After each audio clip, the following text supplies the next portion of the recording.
Welcome to another day of Ether Raids. We're taking on...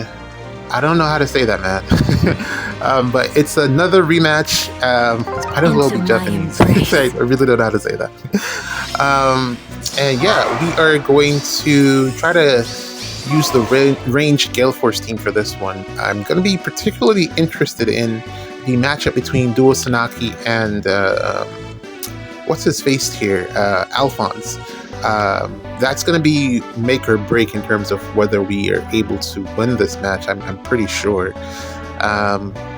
Reason being, he's going to be standing on an ice tile from Brave Robin, so he will be able to counterattack. I would have been able to get through this successfully with Sanaki if he wasn't able to counterattack. So that's really the main problem here. And also I gotta waste a couple of my actions just to get up there. I don't want to wait until turn 2 because he's gonna make everyone a little bit stronger, and I would rather avoid that.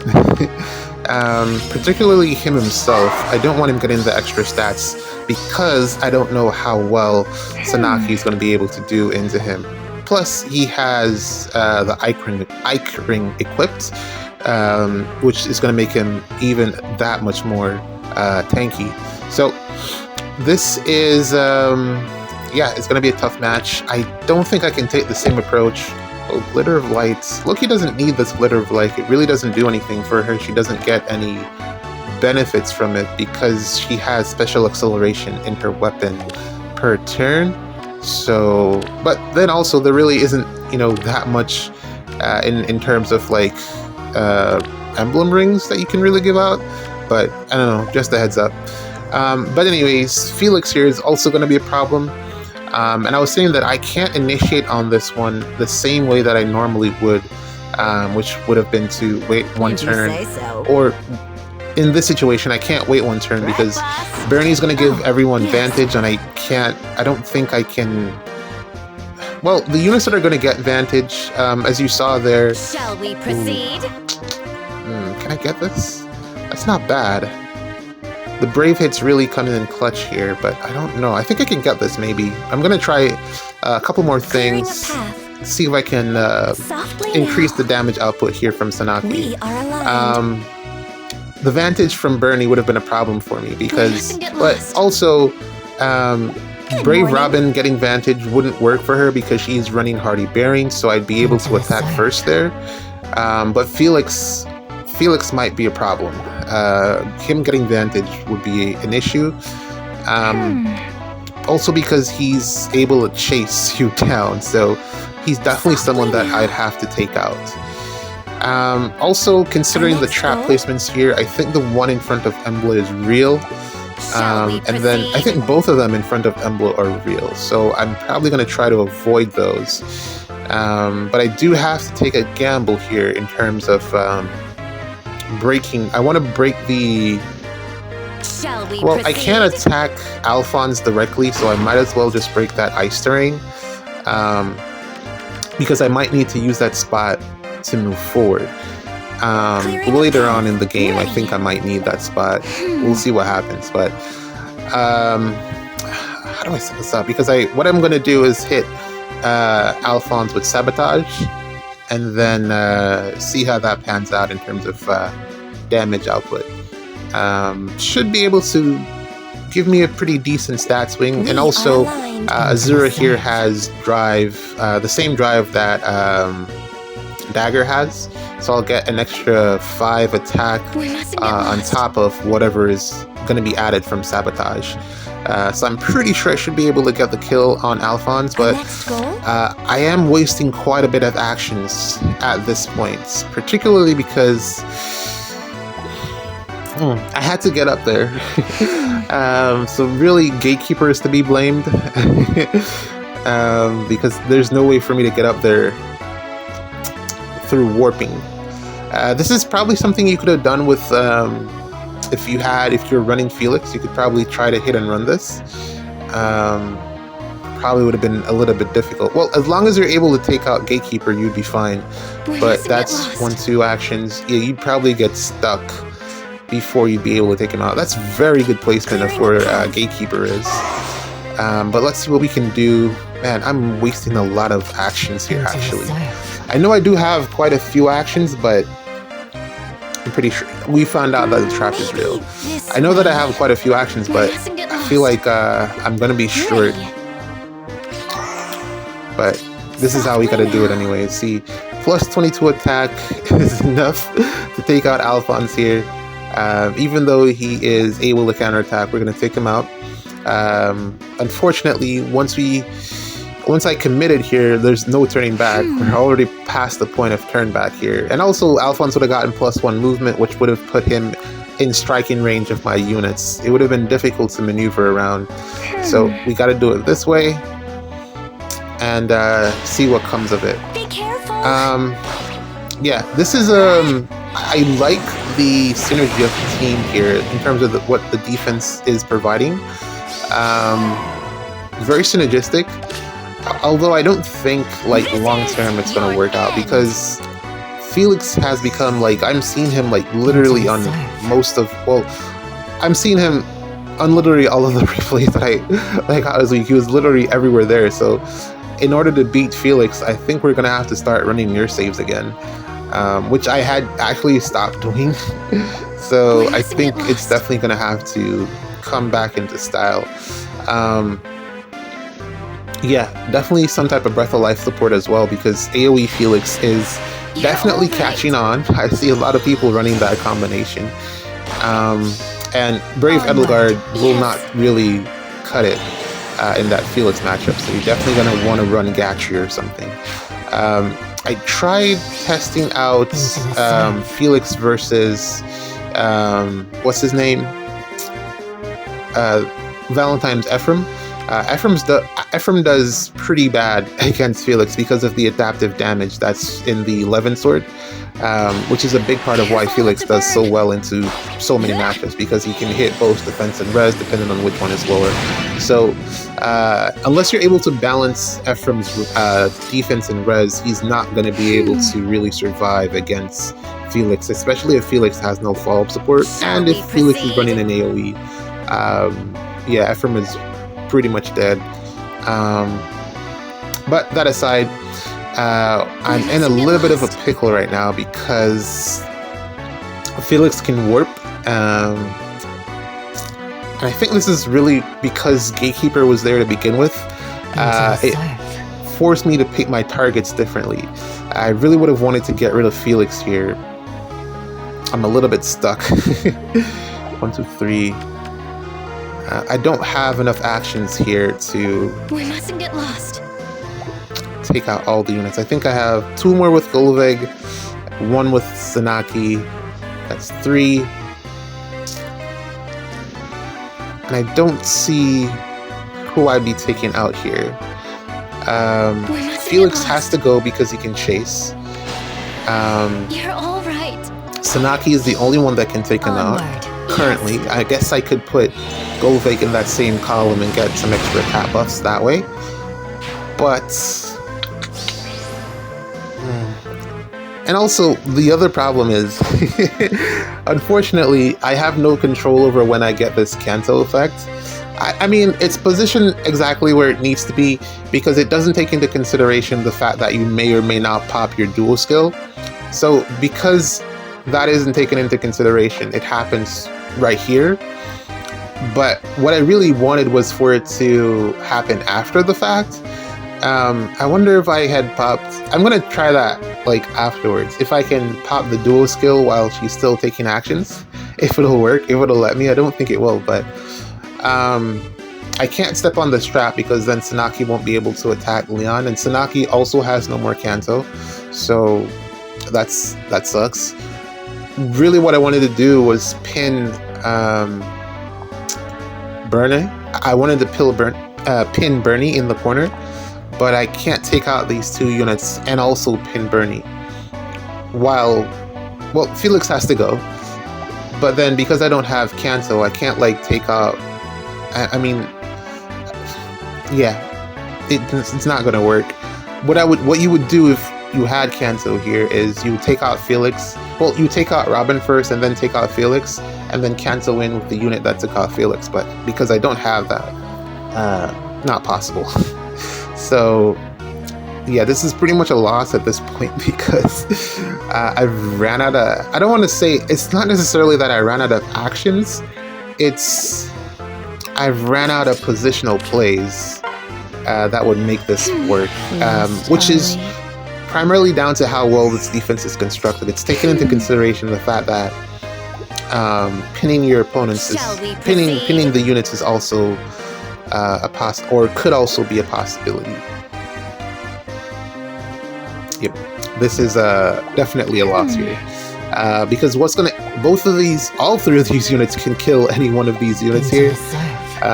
So it's really not going to work out in my favor. Bernie in particular because she has the Brave. Robin because, she's going to trigger Flare. There's no stopping her from triggering that Flare. And Felix because he's broken. Well, he's not. He's just really good. I don't want to say he's broken. He's really, really good. And I can't leave him alive because he has the warping and the chase. So, yeah. Doesn't work for me.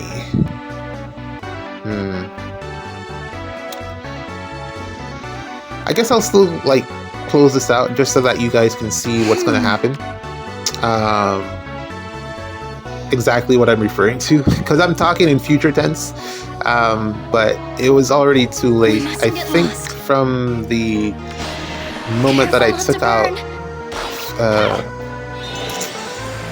I don't know, but I think I already lost this from the moment that I picked this team. I couldn't have used Fjorm because Bernie kills Fjorm, straight up. Just absolutely destroys her. Because Fjorm does not do well against Brave hits. Shall we proceed? So yeah, Bernie definitely kills Fjorm. Bernie kills a lot of things. I think probably the main save that you want to be using against Bernie is Amelia. Yeah, she's the main one that survives because she outspeeds Bernie and just a lot of damage reduction. Yep, 84 flare, 81 plus the flare. There's no way I'm living in. Also, she doesn't have enemy phase DR. So yeah, she probably would have died if she had chosen to attack Sanaki, but then there's no point in her choosing to attack Sanaki. So yep, definitely a loss there. Nothing else I could have done to get that one. But yeah, GG's, man. Good defense there. Let's play one more. It's totally fine. All right, we're playing against Don't Buy Orbs here. We're gonna go with it's the Winter Festival. The Edelgard team here because it's pretty straightforward. This is the first in a long time that I've taken so many rematches. This is typically I realized that I wasn't taking any rematches for a while, and I don't know. I just decided that let's do some rematches this week instead of just going in raw dogging it on play match and just opening myself up to anything. Let's just go in and get some rematches. Also, I knew that I'd have rematches available for this week, so it totally makes sense. Let's swim. Because of the defense that I was running, I knew it wouldn't do very well, so it did okay. Ultimately 5-5. I think I'll just I wasn't planning on doing the replays this week. I was just gonna talk over them so that you could see what was going on. So that's what's gonna happen in a little bit. Good morning. But yeah, we're gonna just set this up right and then go in with Ready. Edelgard and then do the Gale Forcey thing to get this closed out. So far, this week, a lot of this week has been me just figuring out what's going on with this ice terrain and how much of an impact it's gonna make on the meta. I gotta say, I'm a little bit it's good, but underwhelming at the same time. I think once you learn the pattern of what the ice terrain is, it's a lot more predictable to play around, because these nukes, modern nukes, not even the nukes, it's just really easy to get Flared Sparrow or just to be able to put down the flame terrain. It's pretty easy, and that's the main way that you get around it. Having to break a structure, just break the ice terrain, doesn't necessarily slow you down as much as I was expecting it to. Even in that last match where my first move was to break the ice terrain, I didn't necessarily have to even do that. There was space to just go up in front of I'll face it head there was on. space to go up right where Alphonse was once I had everything set up. So I it's will deliver. I gotta say, it's a little bit, it's good, the ice terrain is good, but it's not exactly what we want to, like, stop Gale Force. I was really looking at it as anti-Gale Force tech, but Come along. it turns out that it's just like another structure that can be broken. It doesn't really slow you down as much as I was thinking it would. Which is unfortunate. I think they're gonna have to, like, if they're planning to ever put a counter out to Gale Force, they're gonna have to make it a little bit more specific, I think. I want to say overall, the value of the ice terrain is not as high as I had initially expected, or Right as you are. it doesn't live up to the expectation that I had of it when it was first revealed. Yeah, because I haven't since it's been released, I haven't been stopped in terms of being able to clear a defense because of the ice terrain specifically. It hasn't really slowed me down. I'm still able to Gale Force in the same ways that I was doing before. And yeah, I don't know, man. I don't know. Maybe it's just that there isn't, like, the right combination of units to make it actually stand out. Or maybe it's just not the best thing for Ether 8's defense, which is really what I'm leaning more towards. I think, like, for offense, it's probably, like, really, or it can be potentially. But then I've also seen some people on my defense replays using Brave Robin on offense, and it didn't work out for them there either. Because what ends up happening is that if you don't, like, position your units properly or position the ice terrain correctly, the opposing defense will just break it like a block break mechanic, and it makes the follow-up, like, from a dancer or whatever unit is going to come in second. It's going to make their movements that much more unpredictable, because the unit that does the most damage is not the one that's going to break the block. It's going to be one of those random melee units that have nothing else to do, who are going to be the ones to break the block. So unless you're really familiar with AI movements, it's probably not going to really work out in your favor bringing Brave Robin to an offense match for Ether 8. So I guess what that leaves us with is Summoner Duels and Arena, and I think probably Summoner Duels is really the best place for the ice terrain because of not only how it impacts the map, but also because of how Brave Robin plays with the ice terrain, in terms of the fact that she has that cancel from her B skill or A skill, I forget which one it is, that allows her to attack and then cancel back to safety inside the terrain, which does wonder. The turns, or the actions rather, matter more in Summoner Duels than they do in Ether Raids or even Arena, because it's into the surf. The way how it plays Summoner Duels, it's I do something, then my opponent does something. Where every other game mode in the game is I attack all out, and then the opponent gets a turn and to attack me all out. So I think in terms of action economy, that's probably where the stone terrain or the ice terrain is going to be most beneficial in Summoner Duels, unless they put out another version of it that does something else or has a different pattern. I don't know. I don't think changing the pattern is going to impact anything either. Unless it's like layers on layers. Like, let's say 2 rows, one behind the other. Because what that means is that I'd have to break the first block and then break the second block. So that's a lot more. That then definitely equates to action being lost, because you have to do more to get through to get through the terrain in that situation. Whereas her terrain, because it has that diamond shape, there are gaps in the terrain that you can exploit when you want to attack. And all you need to do is exploit one of those gaps to place your own terrain, and then clear the remainder of the ice, which is what I've done in the majority of the matches that I've come across Brave Robin. Flared Sparrow, very effective tool at clearing that, or Remote Sparrow, whichever one.